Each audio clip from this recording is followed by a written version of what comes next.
If you were going to starting again and you're about to make your first hire and you'd made the choice to go offshore, what would be your like top piece of advice? If you were hiring offshore for the first time, what role would you hire for and how would you set yourself up for success?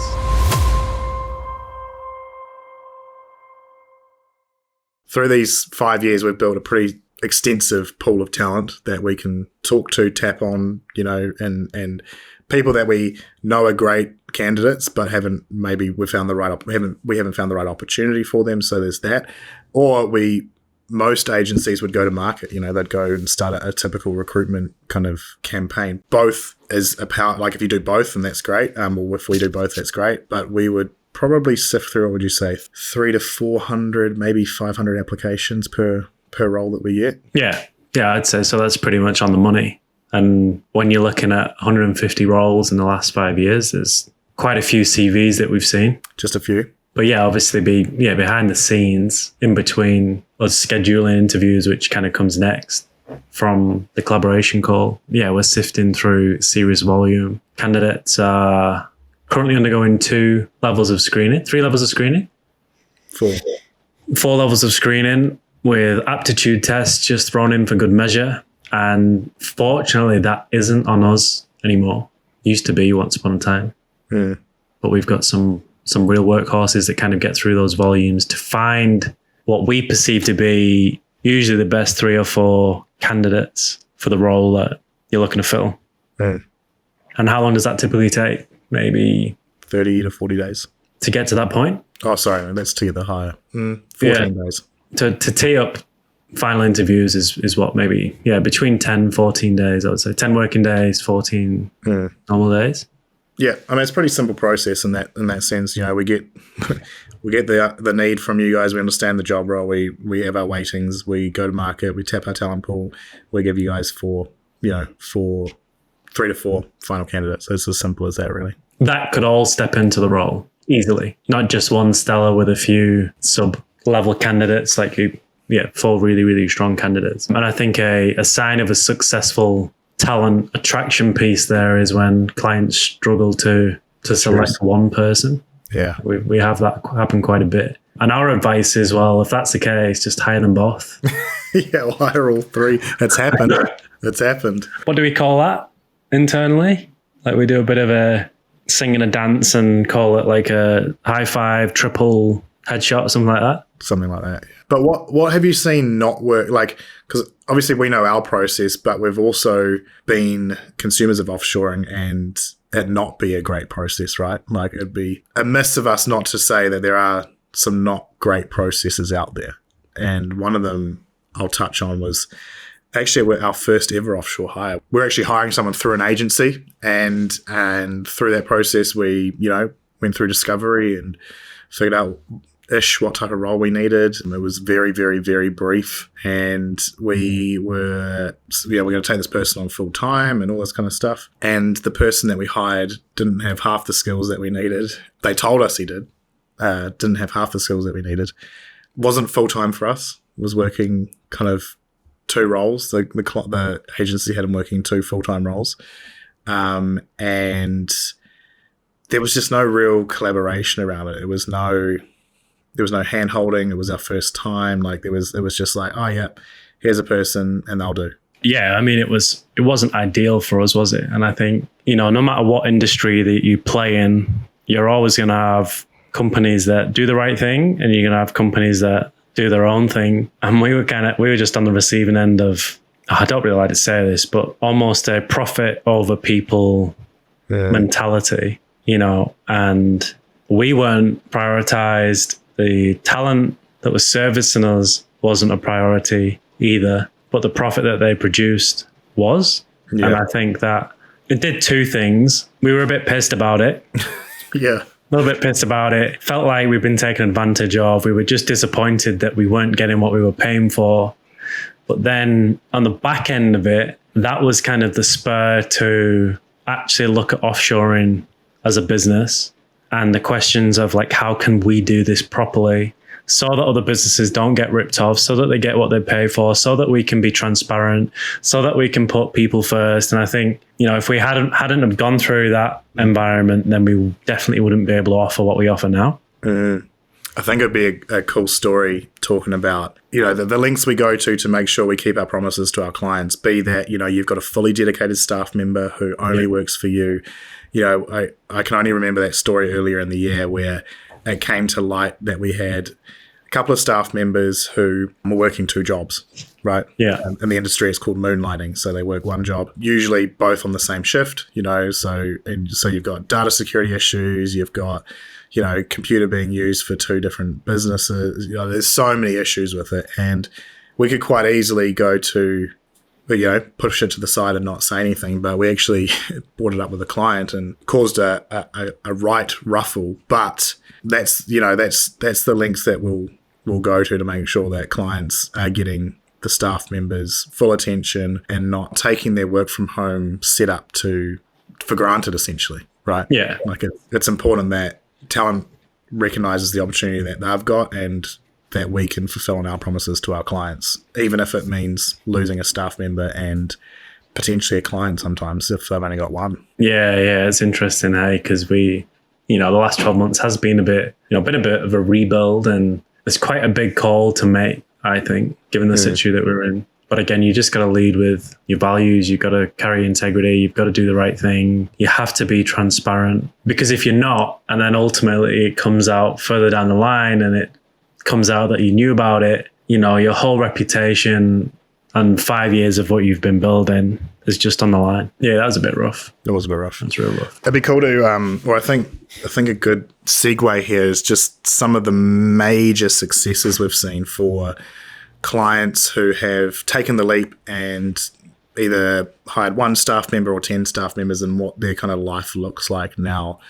Because me personally, I 100% believe in the industry and what it can provide people, and not only for clients, but the opportunity for our talent in the Philippines, and what, above average salaries can provide for their families, and the fact that we provide a work from home opportunity for them. Like the industry for me is is kind of just part of who I am, really. Like I always think, let's see if we can find someone offshore. Oh yeah, we need this. Let's see if we can find them offshore, right? It's like the first thought that I have. So I think the biggest success story for me, I don't know if we should mention company names. Yeah, it's quite an interesting one, because what you perceive to be the biggest success story, like for me, I view it as every single client that has built an operation offshore as to be, the impact for that business is comparable to the impact for another business, because it's just a different business. Yeah. You've got companies that have never offshored before and now absolutely frothing over having multiple team members offshore. You've got these big enterprises that are under constant pressure due to the nature of the growth, and the commitment to continually scaling their offshore team for me is a massive success. It's a reflection of everything that's done well and done as it should be. And who are we to say that's a bigger success story than that? True. It's just hard to, I guess, objectively put on a bit of a rating scale. I'd somewhat argue them smaller SMEs that have never hired before offshore, and all of a sudden been with us for 2 years, 2.5 years. They've got multiple team members that now, at a core of who that business is, they firmly believe that this is a tool that they can grow the business with and rely upon is massive. Yeah, as much if not more than, when you start calculating how much we've saved our bigger enterprise clients who have got 5 staff and been with us 4 years, you're like, yeah, you've probably saved $1 million worth of salary costs on your bottom line. It's, like you say, it's incomprehensible, but I mean, some of the benefits we do see, and that listeners should think about, yes, the cost saving. Cost saving is very attractive. It's not the biggest thing, but it is a very attractive benefit to outsourcing. The simplicity of hiring, the massive talent pool, the free brain space you've got once you hire the right person for the stage in business that you're at. Yeah. If you hire the right person at the right time, it's incomprehensible what that's going to allow you to do outside of just existing inside the business and surviving. There's so many benefits to it. It's hard to kind of list them all. Yeah, it's difficult to talk about success stories without name dropping brands or people. I do on sales calls, but I feel like we've got a bit of a distribution with this, so it may just not be the right time to do that. But that's okay. We may even have some of them on the pod. That would be cool. Oh, we've built a bit of a guest list, haven't we? We just need to make it happen. All right, I reckon we wrap this up. Let's wrap it up with final thoughts on, or final question, like if you were going to starting again, and you're about to make your first hire and you'd made the choice to go offshore, what would be your like top piece of advice? My number one advice for companies that are fresh into space or offshoring would be, number one advice to companies that have chosen they're wanting to hire offshore teams is to step into that process knowing exactly what you want from your team offshore. And by that, I mean role and responsibility, times you want them to work, people they're going to service, technology they're going to be dealing with, like have everything set out so that you can hand it over to well-established agency to help you find the perfect fit, because just the impact on the other side of it is so strong. What about yourself? If you were hiring offshore for the first time, what role would you hire for and how would you set yourself up for success? If I was a fresh company going offshore, or business leader or founder, deciding it's time to go offshore, I need to hire, I would 100% hire an executive assistant. And this person is really aimed at like you cloning yourself and all the things that you do not need to be doing as a founder or business leader. Give them two main responsibilities to start with: calendar management and inbox management. Now, does that mean this person's replying to inbox messages for you? They can if you want to, but that's completely up to you. But it'd be, those are the two main functions, and then I'd teach them all the other nuanced things that I'm doing: administration, getting reports, downloading data, augmenting data, all that kind of stuff. So all that stuff that makes no difference to the business, but you do, I would get that off your plate. And I see that as more like 360 life support, just doing that kind of data entry stuff. It's more, how can they support your life? Because that free brain space is, it's incomprehensible how much that can change the business. So that's what I would do. And I would not do it alone. I wouldn't go to Fiverr or Upwork to try and find, an outsource someone offshore. I would do it properly, find an agency, go through the recruitment process and hire once and hire right, I suppose. Yeah.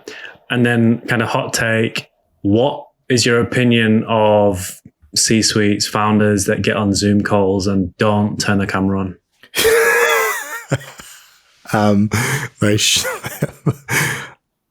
They need help. They really need help. Like, what type of question is that? And then follow-up question. What is your opinion of founders in C-suites that are 10 out of 10 keen to hire offshore and then send somebody else to do the interviews? Oh, that's the worst, especially for roles that are going to be working directly with that person. It doesn't work. You've got to be invested in the process. If you can't find enough time in your calendar to interview someone who's going to be your right-hand man, then woman, you've got serious issues. Like, the biggest issue is you needed to hire yesterday, and now you've got the issue you don't have enough time to hire the person you should have hired yesterday. So you're in a bit of a shit situation. But don't do don't do that. Don't do that. Please show up to your own interviews. It will not work otherwise. With your camera on. With your camera on, because in a remote world, it's hard enough building connection unless you're going to... Well, it's just Zoom etiquette 101, isn't it? Yeah. Put your camera on. God. Anyway, obviously Alex is talking through hypotheticals, and we've never experienced that ever before, so no. I wonder. Yeah. Anyway, all right. It's another episode of the Playbook Pod. This one I've enjoyed. It's been good, and just want to thank everyone for listening. It will hopefully you're figuring out that we're getting better at this. What is cut out is getting less. Our editors are enjoying the process a little bit more. Producer Andrea isn't getting us frustrated. So life is good. Really enjoyed the interviews. I really enjoyed the engagement online. So if you have any questions, feel free to chuck them in a comment, flick us a message on Instagram. Hopefully we'll have a TikTok pretty soon. Get all these little shorts out to people, but appreciate everyone's effort, and we will see you on the next episode. Peace. Gives a rating. Ciao.